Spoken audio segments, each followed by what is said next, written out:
Hello बच्चों, आज इतिहास की एक नई श्रृंखला में मैं लेके आई हूँ पुर्तगालियों के द्वारा भारत की खोज।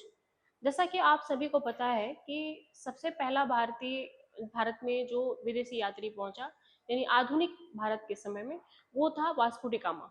कहाँ का निवासी था? पुर्तगाल का निवासी था। तो उसकी क्या सीमाएं थी, वो क्या पहुंचा और क्यों पहुंचा, रीजन क्या थे? कुछ तो रीजन रहा होगा ना। ठीक है, तो जैसा कि आप सभी को पता है कि मध्यकाल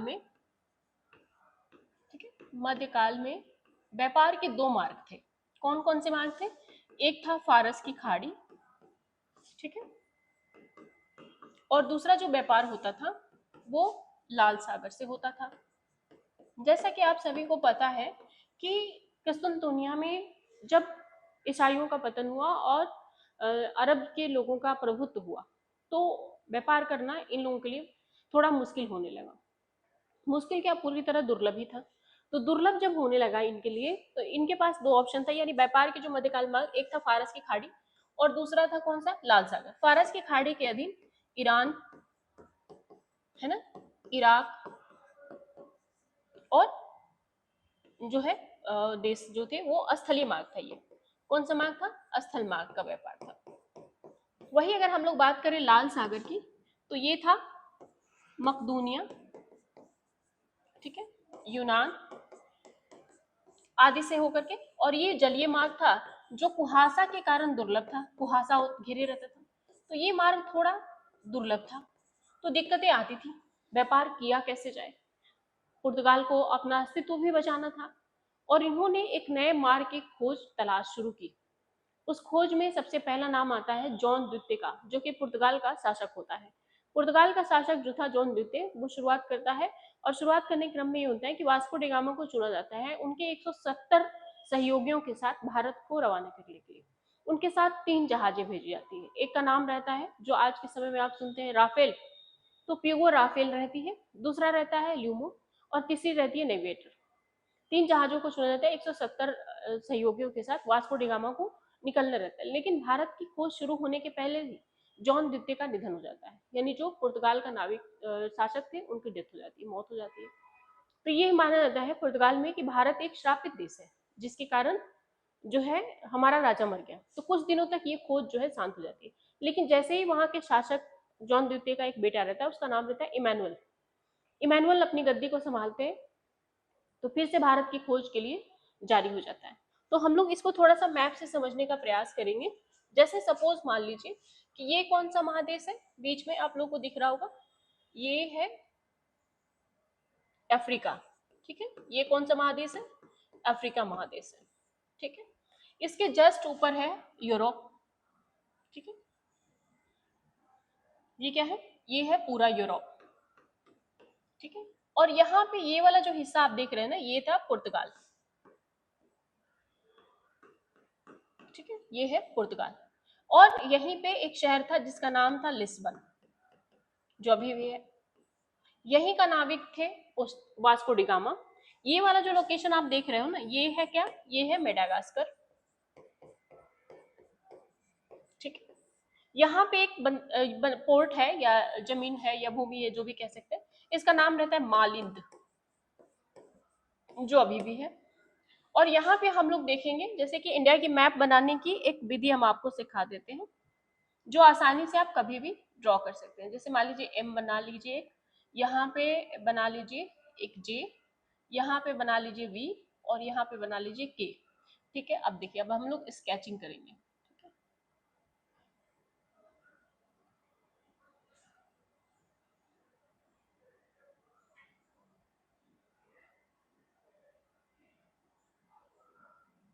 है ना।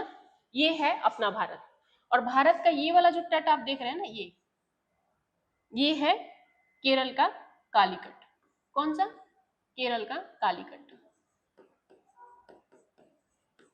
यानी मालाबार तट जिसको कहते हैं हम लोग, तो कालीकट का क्षेत्र है। अब हाँ, यहाँ पे हम लोग श्रीलंका भी बना लेंगे, ठीक है। ये है श्रीलंका। अब मान लो वास्को डी गामा यहाँ से चला, ठीक है, या वास्को डी गामा यहाँ से चला तो यहाँ रुक, बीच में इसको कई सारे प्रॉब्लम सहने पड़े। यहाँ पे एक द्वीप है, उसका नाम है किनारी द्वीप समूह। कौन सा? किनारी द्वीप समूह, ठीक है। किनारी द्वीप समूह क्या है? किनारी द्वीप समूह पे दो जलधाराएं आपस में मिलती है जहां पे पानी में हलचल और तूफान होने की संभावना ज्यादा रहती है। तो यहाँ पे इसके जो साथी थे और जितने भी लोग थे या वास्को डी गामा थे, इन्हें बहुत परेशानियों का सामना करना पड़ा। इवन एक जो बोट थी वो फट भी गई, उसमें पानी भर गया, और जब पानी भर गया तो वो बोट पूरी तरह खराब हो गई। सिर्फ दो बोटों के साथ वास्को डी गामा अपने सफर को जारी रखे। कई सारे जो उनके साथी थे उन्होंने विद्रोह भी किया कि हम नहीं जाएंगे क्योंकि आने वाले समय में बहुत दिक्कतें आने वाली हैं। तो इनको लगा कि ये विद्रोह कर रहे हैं, तो वो सारे अपने विद्रोहियों को इकट्ठा करके बांध देते हैं अपने नाव पे और उसी नाव को लेके निकल जाते हैं। यानी वास्को डी गामा का जो संकल्प था वो दृढ़ था कि हमें किसी भी हालत में पहुंचना है, मतलब पहुंचना है, ऐसे वाली कंडीशन थी। और होना चाहिए, विश्वास और संकल्प दृढ़ ही होना चाहिए। तो ये जो है यात्रा पे निकले और वहां से लिस्बन से निकले, कनाडा पहुंचे, फिर कनाडा से यहाँ पे जब पहुंचे तो इस द्वीप का नाम है केप ऑफ गुड होप। किसने खोजा है आप कमेंट करके बताइएगा। केप ऑफ गुड होप, ये यहाँ पे पहुंचा केप ऑफ गुड होप पे, ठीक है ना। जब यहाँ पहुंचा तो यहाँ पहुंचने के बाद से इसने फिर अपनी यात्रा को शुरू की और पहुंचते पहुंचते यहाँ पहुंच गया, कहाँ, मालिंद में, ठीक है। जब मालिंद पहुंचा तो यहीं पे एक भारतीय व्यापारी थे, उनका नाम था अब्दुल मजीद, जो मेडागास्कर के साथ व्यापार करने के लिए आए हुए थे, लेकिन वो भी अब वापस भारत लौट रहे थे और उनका नाम था अब्दुल मजीद। तो मालिंद के जो शासक थे उन्होंने बोला कि अभी मानसूनी हवाएं सही से नहीं चल रही हैं, यानी भारत जाने की दिशा के उत्तरोत्तर नहीं है, यानी आपका समर्थक नहीं है, हो सकता है आपको दिक्कतों का सामना करना पड़े, आप कुछ दिनों तक रुक जाइए फिर आप चले जाइएगा।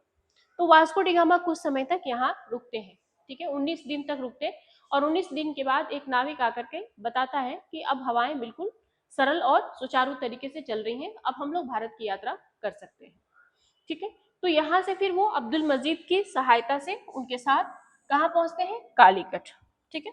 और जब कालीकट पहुंचते हैं तो कालीकट पहुंचने के बाद वहां पे जो शासक होते हैं उनका नाम होता है राजा जमोरिन, ठीक है। राजा जमोरिन जो होते हैं, हाँ, वो जो है शासन करेंगे, करते हैं वहां पे, और इनकी स्वागत होती है, भव्य स्वागत होता है वास्को डी गामा का, और उसके बाद से वहां पे रुकते हैं कुछ दिनों तक। जब वास्को डी गामा वापस जाने लगते हैं तो यहाँ से काली मिर्च और अन्य मसाले अपने साथ लेके जाते हैं। जब ले जाते हैं और ले जाके उसे पुर्तगाल के बाजार में बेचते हैं तो जितना लागत लगा रहता है आने में उसका 60 गुना, कितना, 60 गुना मुनाफा होता है।